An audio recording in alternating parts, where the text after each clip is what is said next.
Welcome to Daily Confidence for Entrepreneurs. In this episode, we will go over how your why will lead the way for you and why action taking is a must for change to occur and how to use systems and automation for simplicity. My name is Mustafa Hosseini and I'm your host for the show. At Daily Confidence, we share tips, strategies, and actionable advice for you to boost your confidence when it comes to running your business on a daily basis. And my guest today is Lerner. Welcome, Verit. Thank you. Thanks so much for having me today. Great to have you. And we're talking about empowering through education and emotional intelligence. Now, let me do the proper introduction with Verit, and we're going to dive into a very interesting conversation. Verit Lerner is a multi-award winning coach, consultant, entrepreneur, expert thought leader, writer, and speaker specializing in personal, professional, leadership and business development. Verit is the CEO and founder of Bizstance Services Inc., a full service agency delivering business consulting, coaching services, corporate training, and professional development globally. She's also the CEO and founder of VLC, Lerner Coaching, delivering individual and group coaching designed to empower with personal development and emotional intelligence training. Welcome, Verit. Thank you. How's your day going so far? It's good. Always busy, but productive. I keep saying, busy is not always good unless it's productive. So thank God it's going well. Fantastic. And where about are you? I'm located in the Greater Toronto area in Canada. Nice. So what's the weather out there like? It's not so bad today. It has been very cold, but today it's sunny and warmer. So we're grateful.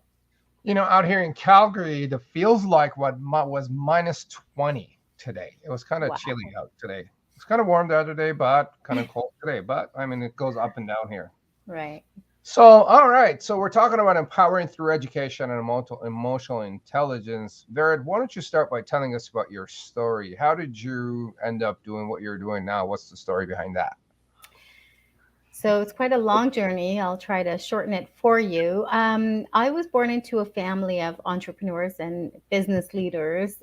So I was quite fortunate to have that mentorship growing up and to be exposed to that market in that world, because when other kids were playing with, dolls and Legos and other toys, I was, in offices answering phones and taking messages and, writing deals. So it was really a natural way for me to become interested in business. And while I was working in the corporate world and climbing the corporate ladder, I just became fascinated with why businesses worked and why some didn't. And so I took it upon myself to do some research. And so while I had my full-time jobs, I freelanced before that became a term. And I offered my services to companies to sort of take me under their wing so I can learn about what they do. And once I was in, I noticed that there were a lot of issues. And so I started developing strategic ways to deal with those issues, but at a core level. So I'm not about band-aid solutions. I'm about find out what the problem is and then fix it for good. And I noticed that across the board, it didn't matter what size company it was and what the industry was and how many people worked there. It was usually either a people problem or a systems problem, or the owners really knew what they were doing in terms of their profession, but they didn't know how to run a business. So once I realized that, I started to implement different ways to help businesses, and I developed quite a strong reputation for that. In 2015, I gave my business a name because, I wanted to get away from working for other people. And I started working on my own and taking on clients. The consulting turned into also coaching, because I guess I just have that face where people, trust me, and they knew that I was very well versed in personal development.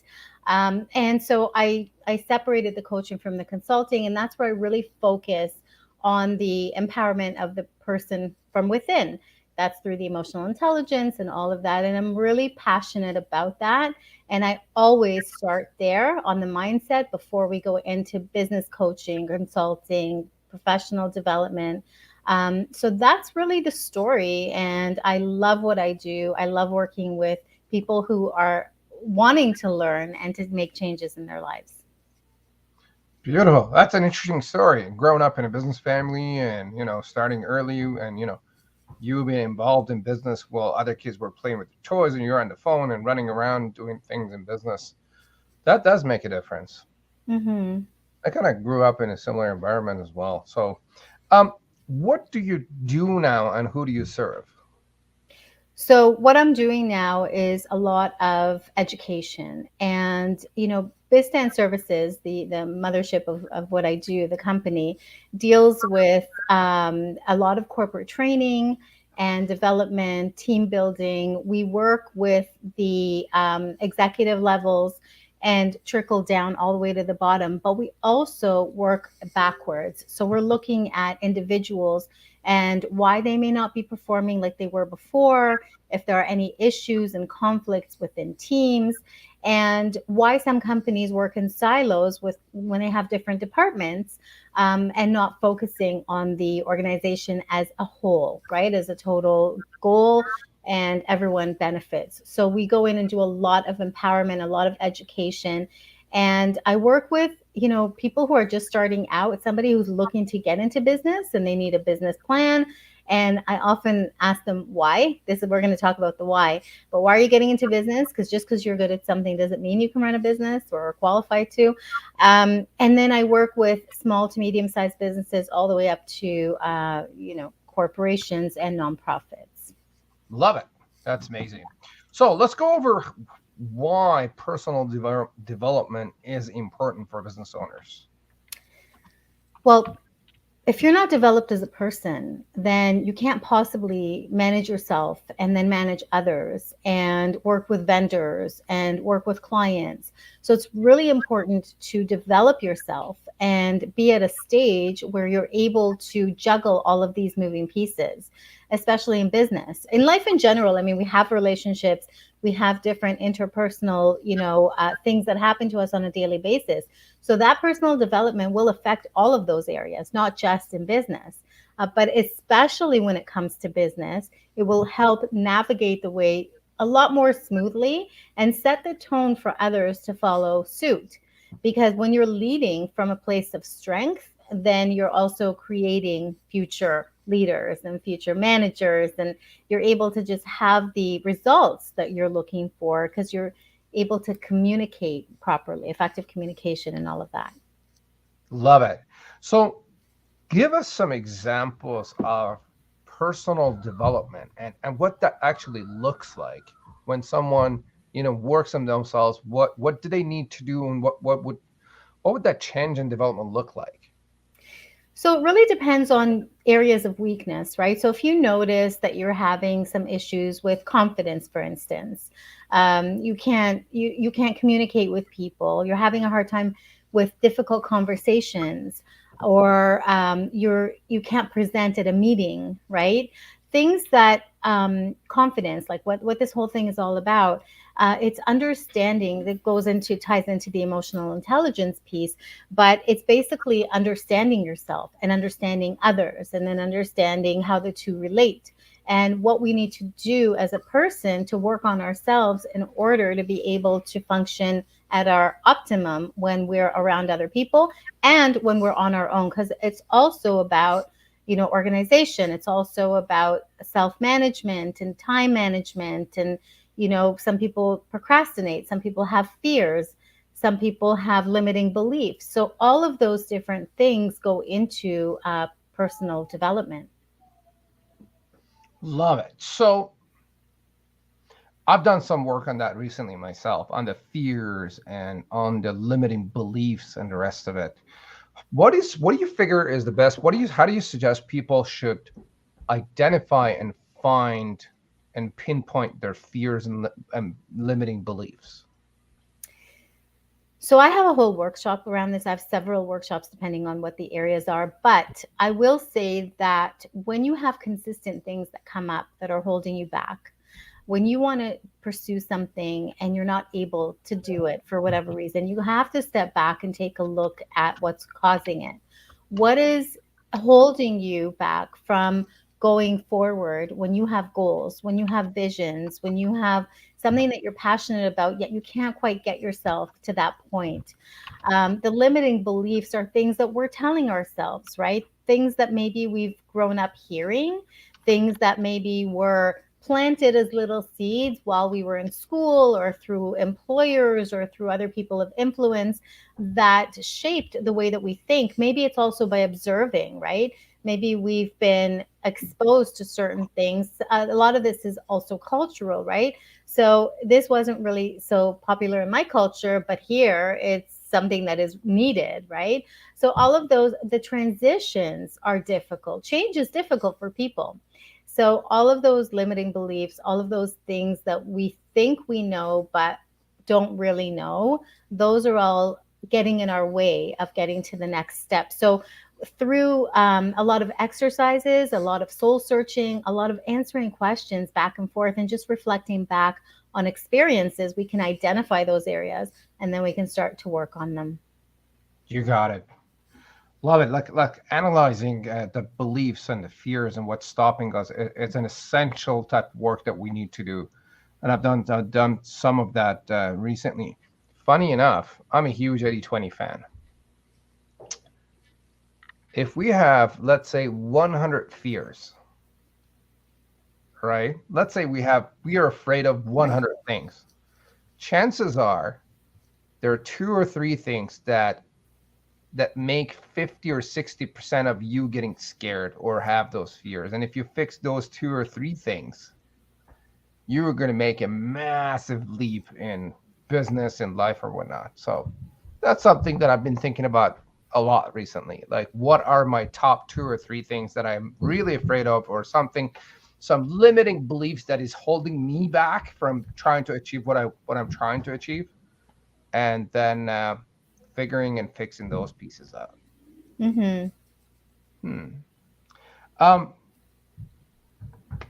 what's one question? Like, let's give people that are watching or listening a question they can answer today to list some of their limiting beliefs or fears.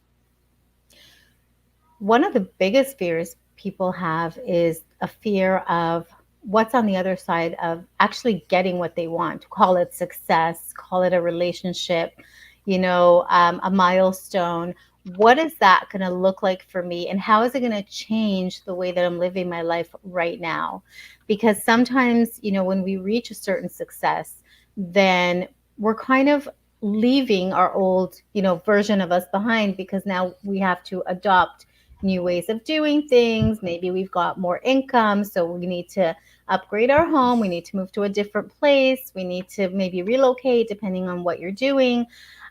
Same thing in a relationship. If you're, if you have to relocate to a different place to be with a partner, or maybe they have a promotion or they want to start a business, what does that look like, right?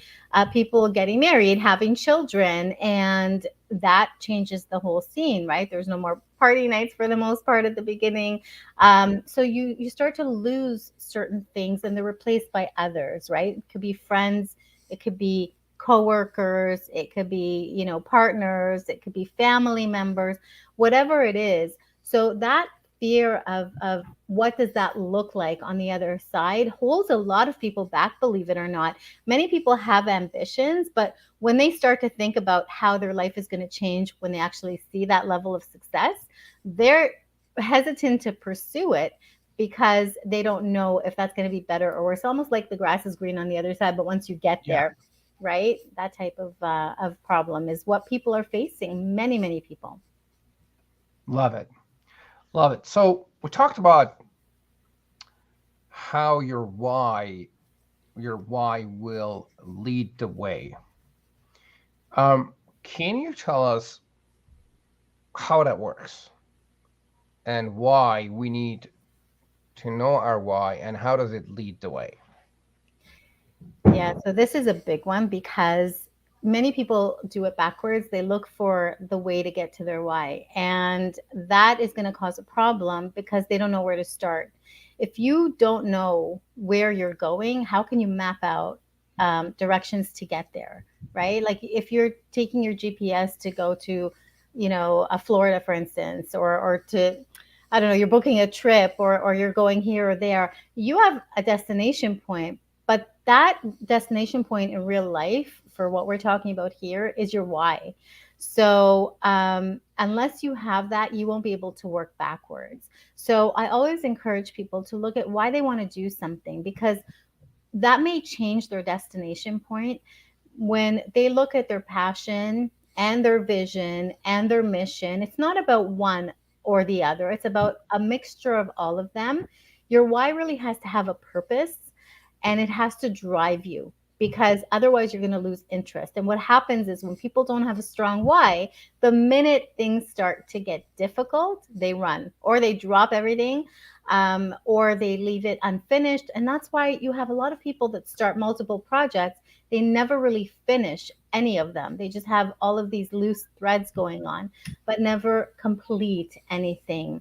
And so, if you really want to do things the proper way, you have to figure out, again, based on your wants and your needs and your passion and what you really are getting out of it and what you're solving for other people through it, right? Because our why is often not about just us. It's about what we're doing for others. It's about how we're changing the world, how we're making a difference, leaving an impact, right? People want to be remembered for something. Some people, their why is, a lot of it has to do with their family, their children. They want to leave something behind for them, a legacy, right? So once you have that why, then you can start figuring out the way to get there. So let that lead the way. Absolutely. I think the why is extremely important. Like we need to know what our why is. So for someone, and I think most people are confused with the why. Like most people don't have a clear why. Do you have any tips for people to where to get started to find and understand or get closer to their why? Yeah, so again, it goes back to asking those questions. It goes back to some analyzation about who we are, what we're looking to achieve, why we're doing it, but in a different sense that why. And then what are we looking to solve? What are we looking to gain out of it? Because if we're doing it for the wrong reasons, again, these are things that are going to hold us back from seeing true success. So the exercises that I do with people can range in different ways depending on what we're talking about. If it's personal development, if it's professional development, if you own a company, if you want to scale a company, if you're a team leader, the why is always different. But asking those questions, really delving in to take a look at what's driving this project, right? What happens if I get there? And then what happens if I don't get there, right? And is it still going to be relevant to me and to the whole purpose, 2 years down the line, 5 years down the line? Or is it just an immediate satisfaction that I'm looking to get out of it? Because it has to be sustainable, right? When we're looking at big projects, they have to last a long time. So asking the right kind of questions is where we start. And I couldn't give you something now because I don't know, what every situation is like. Got it. Yeah, I'm asking questions, and I think it's a process of asking questions. Yeah. I've done the exercise of asking why about 5 or 6 times to get to the core of why something is happening. Right. And like, why do I wake up in the morning? Why am I doing this type of job? Why do I have a hard time doing this thing? Mm-hmm.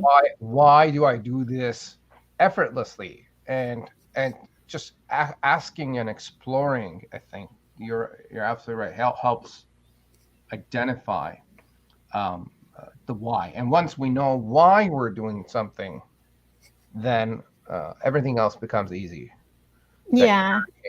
And it's important to look at, because our why can change, right? And nothing is set in stone. yeah, So having that flexibility is really important, knowing that things can go wrong and then they can be steered in a more positive direction. And taking the corrective action. We're going to talk about action as well, but it's important to look, when you're asking those questions, to look at past, present, and future to see the patterns that are going on as well. That helps with figuring out the why. absolutely. So let's talk about emotional intelligence and why that is important to look into and develop. Yeah. So emotional intelligence is my passion. It is why I do what I do. I think that when people are working on themselves, the emotional intelligence part is an integral piece of, it's probably the most important piece of personal development, because it really allows you to understand yourself on a fundamental level, the good, the bad, the ugly, and figure it out, make the changes, necessary changes that you need to do in order to become a better version of yourself. But what it also allows you to do is understand others and have that empathy towards them and really put yourself in their shoes, because it's not all about me, right? It's about the other person as well. It's about the us. And when you understand yourself, when you understand others, when you understand the relationship between the two and how we perform in society, right? These are these are really important parts to understand, because we communicate with people regardless of whether we want to or not. Even for someone who's an introvert, even if someone is a loner, they still go out to do shopping, to do banking, to, they're out in society. And so there will be interactions, right? It also ties into storytelling and being able to relate to others on a different level. But you're always having interactions. And if you see that there is conflict or some sort of tension every single time that you're trying to do something, talk to somebody, ask for something, then probably you need to work on yourself. And that emotional intelligence level is really critical. And EI is something that can be developed and should be developed, um, as opposed to an IQ that you're born with, right? And we also know statistically that people make more money when they have a higher emotional intelligence. They get more raises. They are better accepted in the workplace, in social circles, within families, right? So you're able to regulate yourself and you're able to regulate others as well. It's really, really critical to success. Absolutely. Um, what are some, and you've touched on this already, but what are some examples of people or behaviors that shows a lack of emotional intelligence? What should I look for in myself or people that are like, you know what, I need to work on this? Yeah. So are you highly irritable, right? If I see that I tend to get angry quickly, I tend to have outbursts that are inappropriate. I tend to question all of these different things that are around me, like, why did she say that? Why did he act like this? How come they got that raise? Why did he land that client? I deserve it. Why is my boss treating him differently? Things like that, ways that we are not happy with our outcomes, right? Those are things that are being affected by our emotional intelligence, because we don't understand, we don't have a good understanding of how we are affecting our own circumstances by not being highly emotionally intelligent, right? So there people who are depressed, people who are unhappy, people who are always searching, right? They never seem to find their place. They don't have that comfort zone and comfort zone is something that you should never get used to anyways, but they're not comfortable within their own skin, Yeah. right? Always on the defensive. These are things that are indicative of lower emotional intelligence. Hmm. And so if I find out that, let's say I have any of these problems that you just mentioned, what is the next step? What do I need to do to say fix these issues and or do some personal dev to make sure that I improve myself in some areas, I guess. So the first step to any corrective, course of action is acknowledgement. So first you have to recognize that you have an issue. Then you have to acknowledge that it needs to be fixed. And then you need to get some education, some perspective around it, because it's not cut and dry. It's not, a one size fits all. It's really an understanding of, how am I being affected by this? And what can I do about it? And sometimes it's about just coming to the realization that you're not in control of everything. And so the situations that you can control are great and you can figure out how to do that. But some things are beyond your control. Like when you have a reaction to something versus a response to something, because we know that, our first reaction is involuntary, right? We can't control that. But every other thing after that is able to be controlled. So it's really important to take a look, to do some inventory of what it is that's happening in our lives, and then take those corrective actions in those areas. Love it. And that's a segue to our next question, which we talked about why we need to take action for change to occur. So, and I think a place where a lot of people fall into a trap that people fall into is that they do the acknowledgement. We tend to read up on something, watch a video, listen to a podcast, read a book, and then the lack of follow through or taking action is what causes the problem. Let me give you an example. Um, I'm a huge 80/20 fan, as I talked about it. I read the book, The 80/20 Principle by Richard Koch, 5 years ago. Back then, I made some massive changes on the way I do things. But then after a while, I knew that I know the principle, but I wasn't doing much with it. Right. So it was just, I'm like, yeah, oh yeah, I know 80/20. Yeah, it's a great principle. It's amazing. But nothing was really happening. Tell us about how do we get past that, the trap of falling into the knowledge trap to take action to make the change to occur, and how we could make that happen, I guess. Yeah. So, I mean, you're reminding me of, a typical scenario of a lifelong student, a career student. These are people who are constantly going to school, getting degrees, getting certificates, learning, but they never have a career in anything because they just keep going back for more. So they can't really settle down and start a business or get a job, or because they're always going back and learning. Yeah. And so, I mean, if that's what's floats their boat, then great, that's fine. But most people can't survive on that. And I find that, it's the same thing also when we're not really taking action on things that we're learning, that we're not implementing strategies that we're learning.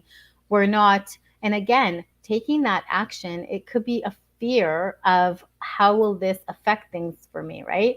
So when you're talking about reading books, for instance, you can read all the self-help books that you want. And I say this all the time, and then they collect dust on the shelves.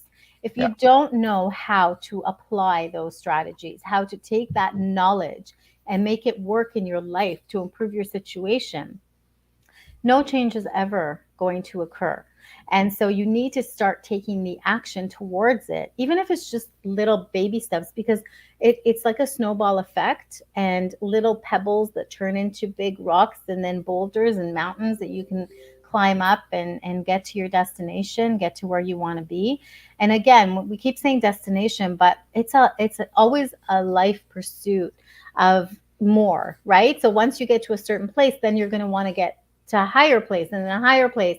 And it's really critical to understand that you can't get anywhere unless you start taking action. A baby cannot walk unless it starts to crawl.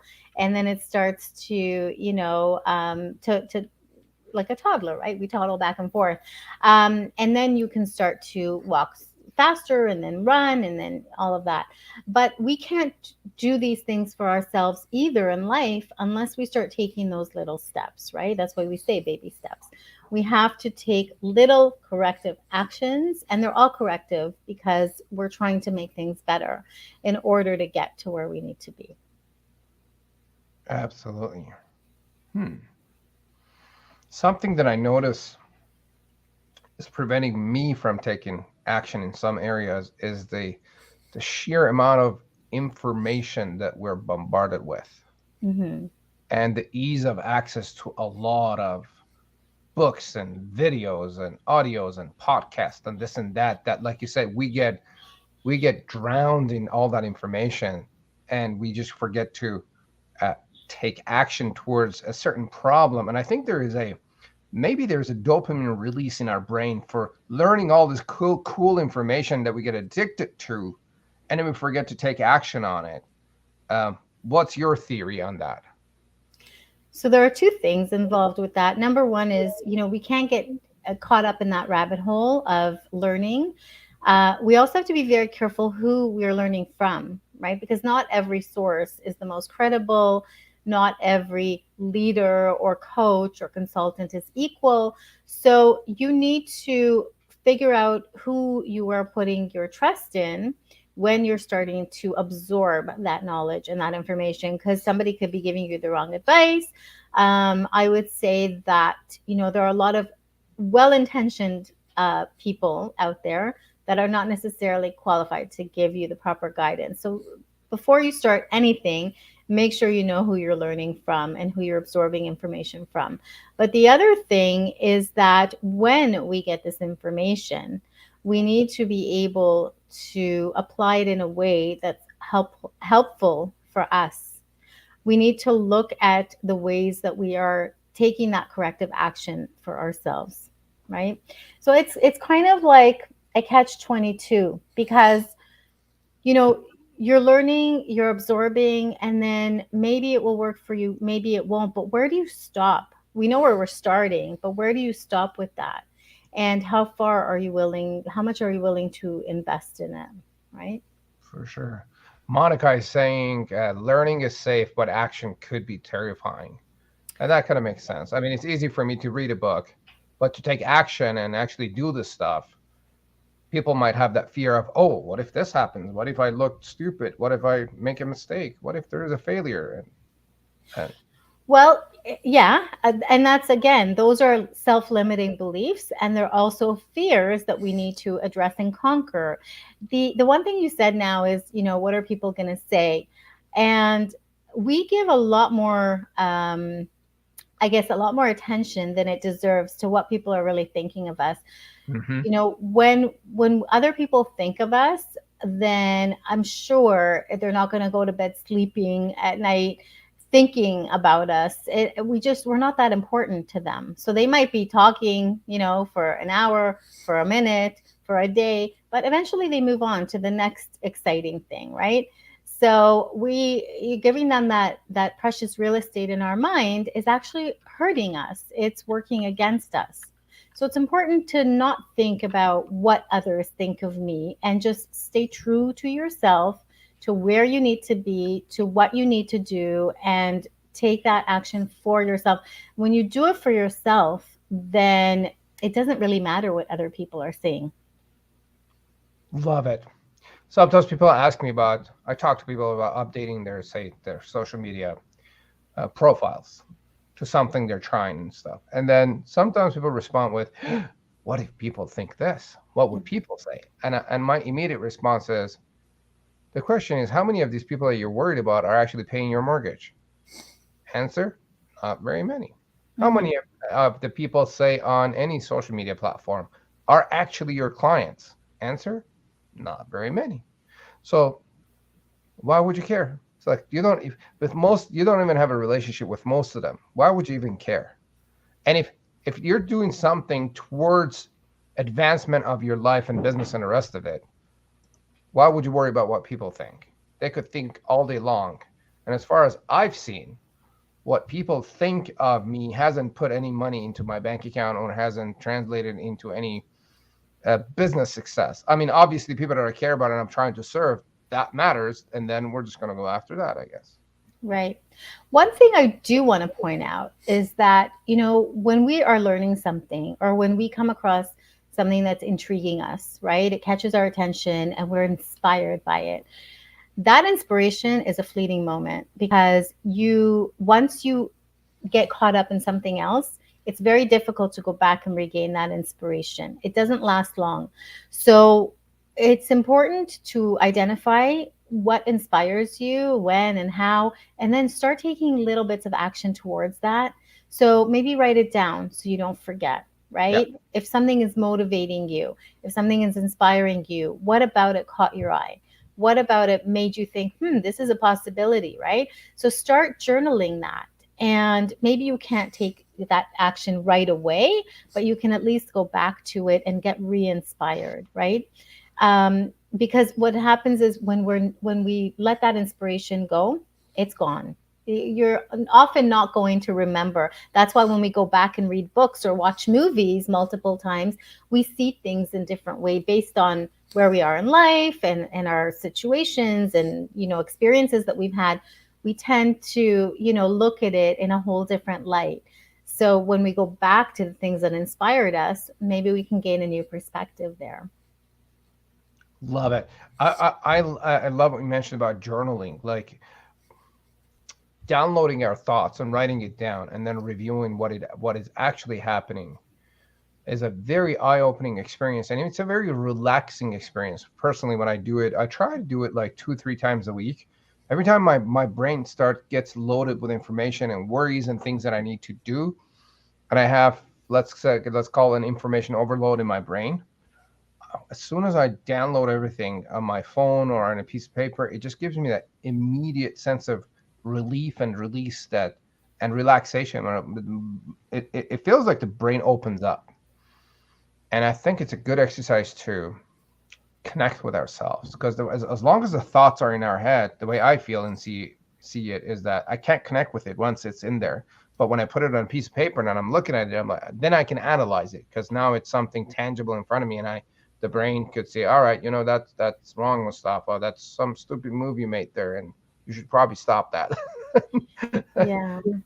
Well, you're gaining a different appreciation for it, right, at that point, because when something lives in our brain and we're the only ones thinking about it, then it's very limiting, right? And it's limited. But once we put it out there into the world, once we write it down or even speak, voice notes or whatever, however people want to journal, I always say it doesn't mean you have to write it with your, pen and paper. You can put it in your phone, you can leave it on, a memo, whatever it is. But once it's out, then it leaves more room in order to be able to explore it, right? That's why you were saying, like, it's a sense of relief to get it out. You don't have to worry about remembering it either. How many times have you had, an interview and you have to think about, like, oh, what's coming up, or, I really wanted to say this, and then you forget, and then at the end of the interview you're like, damn, I wanted to say that, why didn't I say it? But having those thoughts kind of, in order and getting it out there so that you can reflect back on it is really, really important. And when you're thinking about, what needs to happen next, it just gives it more context, right? So that you can also retrieve, you can go back and say, well, why did that make sense to me then and not now, kind of thing. Love it. And I've also noticed that people with low emotional intelligence have a hard time journaling. Right. They're almost afraid of it. Not almost, they're afraid of it. And a few people that I've suggested journaling to, I see a fear of getting exposed in them. They're like, what if someone sees my notes? And they don't want to write it down. I'm like, dude, this is really hurting you. You need to get your thoughts out and relax. Um, Mm-hmm.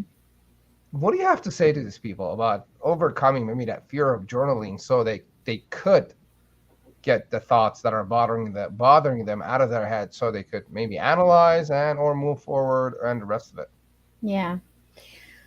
Well, the first thing we have to understand is, again, that's a fear, right? So, what if somebody sees it? Why are they afraid of somebody seeing it? Are they embarrassed of it? Are they afraid that someone's going to steal their idea? Are they going to be, ashamed that they're feeling this way or thinking this way? Like, what is, again, the why, right? What is causing this reluctance to get it out of your head and somewhere else? Now, it's often, the same thing when people have a lower emotional intelligence and they don't want to talk about their business or collaborate with others because they feel like somebody's going to steal their idea, take their clients. There's always enough business for everyone to go around. And the more we collaborate, it actually opens up to more possibilities, right? So I would say to those people that when you start to develop an emotional intelligence, a higher emotional intelligence, you understand that you need to give this. It's a gift you're giving to yourself to release everything that is kind of weighing down on you, right? You're carrying the weight of the world on your shoulders, but by releasing it a little bit, you're freeing the space. And again, going back to, you're looking at it from a different perspective. So one of the things, I don't even know, I keep saying this where I heard this, but I use it all the time. When you're inside the jar, you can't read what's on the outside label. And so it's really important, if you don't have people around you to be able to give you external perspectives, is to be able to get it out and then look at it and analyze it in different ways for yourself, right? So having that emotional intelligence developed just really allows you the freedom to do more. And when you don't have it, you're holding yourself back for no reason. Absolutely. Another thing I see, I hear and I talk about all the time, which is a similar idea, and that is, as long as you're in the picture, you can't see the picture because you're in it. There you go. Same thing. But Yeah. once you come back and you come outside and you look at the picture and you could see, well, here's what's wrong. And it's like the same idea as like writing down what's in your head, and you could come back and look at it and be like, oh my God, I can't believe I had this thought last week or yesterday or right now. Right. And so it just gives us that chance to analyze and think about it. Now, let's talk about how emotional intelligence plays into relationship building and networking, which is an essential part of business and something we need to deal with on a daily basis. Mm-hmm. So networking used to be that you would go to a networking event, start handing out cards, go to different booths, and talk about how amazing you are and how everybody should buy from you and do business with you. And that was the whole point of networking, right? Is to be able to sell. But that isn't the proper way to network. I mean, networking is should be built on relationships. It should be telling people that you're interested in them, right? Standing out from the crowd. If you are at, say, you do go to a networking event and there are hundreds and thousands of people going by and everyone's doing the same thing. They're telling you how great and giving you business cards. And then that one person comes over and says, hey, I really like your booth. Tell me more about your business. Or, I'm really inspired by your story. Can you give me a little bit more about your background? How did you get into this? And if I were interested in this, what would happen? So now you're like, wow, this person is interested in me and what I have to sell. And so they will remember you. You're making an impression, and then you're building a relationship. You're asking them for advice, you're asking them for input, and then you can start a conversation that way. Building relationships is about learning about other people, and especially in sales, when we do our marketing, we talk about our avatar, our target audience, and who our niche, who do we want to solve problems for. But if you don't know your target audience, your niche, your avatar, if you don't know what you're solving for them, how are you going to solve it? And it's the same thing with networking. You need to know who your audience is, who you're talking to, before you can go and tell them that you're great, that your products are the best for them, that you can, collaborate with them, that you can do business, joint ventures. How are you going to know that when you know nothing about them? So it's always best in networking to, again, go and show some interest in the other party, and then see how you can maneuver the conversation towards how your special area of specialty or your experience, your expertise can benefit them, and vice versa.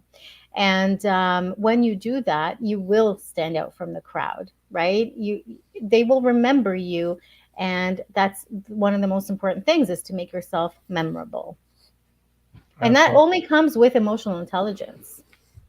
So for someone that has a hard time connecting with people and or networking, then I guess if they work on their own personal development and emotional intelligence, and I think getting to know themselves, then they might have a easier time connecting and finding like-minded people that they can connect with, and um, I guess connect with them and make friends and do business and the rest of it. Absolutely. When you take interest in other people, when you have confidence in yourself, you're not embarrassed or ashamed or holding back. You can walk into a room and command attention. Having a higher emotional intelligence, also knowing how to regulate, like we talked about, your responses, but also how to regulate yourself in front of an audience, right? It's, people are really hesitant and daunted to, even now, like 2 years into the pandemic, to go on a Zoom call in front of a screen full of 25, 30 people, and talk about themselves or ask questions or share information. But when you've developed your emotional intelligence, there's no reason to have those fears because you're confident in who you are as a person. You're confident that what you have will contribute value to them and vice versa, that they can contribute value to you. And how are you supposed to learn what they can contribute to you without the ability to communicate with them? So again, it all ties in together. Love it. Love it. It's like, for me, the way I look at it is like, if you can't communicate with yourself, you probably would have a hard time communicating with others. If you don't like yourself, you probably can't expect others to like you. If you don't love yourself, don't even think about getting, others to love you. So that Yeah. emotional intelligence piece and the self personal development, I think it's embedded. It's got all those pieces in there where you just make, because I think people that some people would have, like you talked about, people that are not comfortable in their own skin. They probably don't like themselves. And Right. if you're not comfortable in your skin, then once you start liking and appreciating yourself and things about yourself, then people are more likely to take interest in you and do business with you, become your friends, and refer people to you. But think about this. Let's say that I don't like myself. I have a problem with myself. How would people even think about referring people to me if that is happening? Right. Right? So, Yeah. And it's important to also know the difference between liking yourself and loving yourself and being in love with yourself.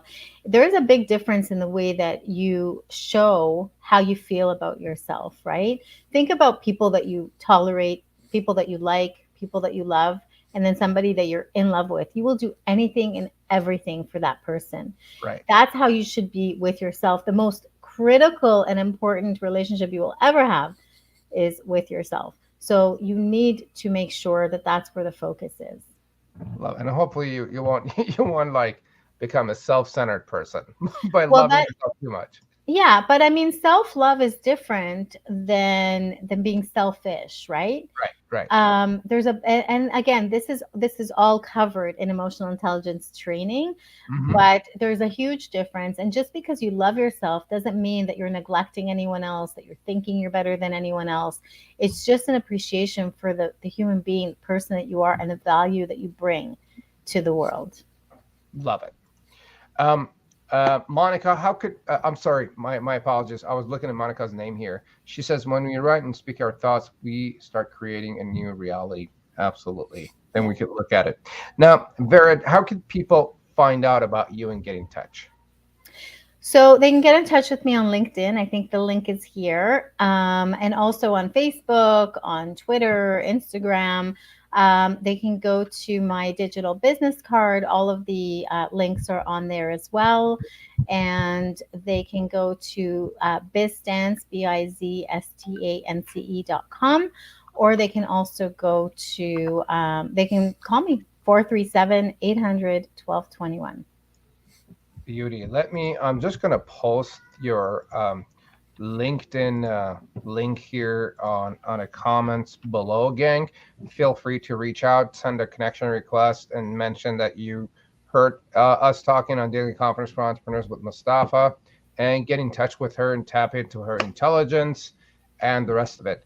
Now, Vera, can I ask you a few personal questions? Yes, of course. All right.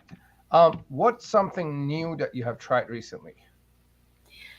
I've tried painting recently, and you never know where your talents are going to show. So I've heard of paint nights before. I've done it, a few years ago on a small scale. But recently, I went to a couple of paint nights, and it was just instructional. Again, this is the confidence thing, right? So I walk in, and I'm like, "You expect us to draw that, or to paint that, I should say?" And she was like, "Yes, well, we kind of lead you every step of the way." And I couldn't believe that the end piece turned out so much like, I mean, everyone has their different flavor, but so much like the original. And all of the different people that were doing this paint night had gorgeous, outcomes with their paintings. But that's something that I tried. Love it. Love it. I used to paint and draw when I was very young, probably in my elementary school, and then I for some reason I dropped it, but I really look forward to getting back into it because it's like it's a beautiful way of expression and Yes. expressing their thoughts and feelings and the rest of it. So it's great. Same as music. I love to get back into it, and I've been, you know, away from it. What are your top two or three favorite books? Books that have made a massive difference in business or life, or books that you recommend to people all the time? So I love The Alchemist. Mm-hmm. That's a really great book. And I think, when I let my daughter read it, and she's a teenager, what she got out of it was also a great message. What I got out of it was a beautiful message, similar lines, but to her, it was at her level, and to me, it was at mine. And I think that when people read this book, it will speak to them in different ways. I mean, it's been translated into multiple languages, it's been around for a long time, but it's just a magical, beautiful journey into yourself. So that's one of them. And another book that I really like is called The Garden of Gratitude. And it's just about being grateful for everything, and the good and the bad, because nothing is really bad. Everything that we go through is meant to teach us something, to elevate us, to, propel us in the right direction. And we just have to be grateful for every experience. Love it. Yeah, The Alchemist is an amazing book. I Yeah. really enjoy reading it. I want to reread it. It's a great book, and I'm sure I'll probably have a different perspective on it this time around. I probably read it 2018 is when I read it, so 4 or 5 years ago now. Um, Hmm. yeah, I'll look forward to that. Are there any other books? I mean, there are lots of them, so when it Top comes favorite. to Some that difficult make massive difference. conversation, yeah, difficult conversations is another one, because again, with everyone that I work with, I come across so many different people and scenarios and things that they share with me. And it always helps when I go back and I look at these things and I can apply some of the strategies, because we know a lot, but we also forget a lot, right? So when you go back and reread, relearn, retrain, those are the ways that you can always keep on top of everything. Love it. What's one advice that made a massive change in your life or business? Never give up and never stop growing. Is there a story behind that? Well, there's always a story behind it, but I think when you get to a certain place, right, you feel like you've completed a goal, like you've reached, as I was saying before, a destination. But if we just plateau and stay there, then other people are going to surpass us, other businesses are going to surpass us. And it's the same thing. Like, why does Coca-Cola, Nike, McDonald's, why do they keep marketing? They already have their name, their brand, everyone knows them. Why do they pour millions of dollars into marketing campaigns? Because the next best thing is going to come, and they need to stay front and center in people's minds. So never stop. You always have to keep moving. Love it. The next best thing is going to come. That's right. That's a great, beautiful line there. Love it. Verit, if you had a Facebook or a Google ad where everyone on the web around the world could see, what would your message be for people of Earth? I would say believe in yourself, and almost, and I say this tongue in cheek, almost anything is possible. Love it. This has been an absolutely great and interesting conversation. Lots of nuggets and things that people could work with. And you offered a gift. So people that reach out to you, what is a gift that you have for them, for our listeners and people that are watching? So, for the listeners and people that are watching today, I do have a power hour with Vered. And it's not just a consultation or a discovery call. The power hour is a strategic call where we take 45 minutes and do an entire strategy session. And it can focus on personal development, business development, or professional development. So any of those areas. And then once we do the strategy session, the last 15 minutes are spent building an action plan, because this is where most people drop off. And then they're able to walk away with that plan that they can start taking action on right away and continue to build on it. Beautiful. And what do they need to do again to get access to the Power Hour? Just reach out to me, contact me, tell me that you've seen the show and that you would like to take advantage. It is I normally charge $500 for this hour. So it is something that I'm giving as a gift for being involved in your show right now. And they just have to tell me that this is where it came from, and it's complimentary. Beautiful. So gang, go reach out to Vered on LinkedIn, reach out and send her a message. Tell her that you listened to the show or watched us talking about this, and claim your gift there. Thank you, Vered. This was very interesting. I appreciate your time and feedback and expertise. Gang, if you're watching or listening, please make sure that you like and subscribe to the show on whichever channel you're watching. If you're listening to the podcast, please write a review and a rating for the information that you just received, and or let us know what difference it made for you, if you had any aha moments. Also, in the comments on social media, if you know a friend that could benefit from the conversation, tag them in a comment and or send them the link of the show so that they could benefit from this amazing conversation that we had here. And we talked about a lot of things: personal development, emotional intelligence, connections, business, getting to know ourselves, our fears, and a bunch of solutions and questions that you could listen to and go back.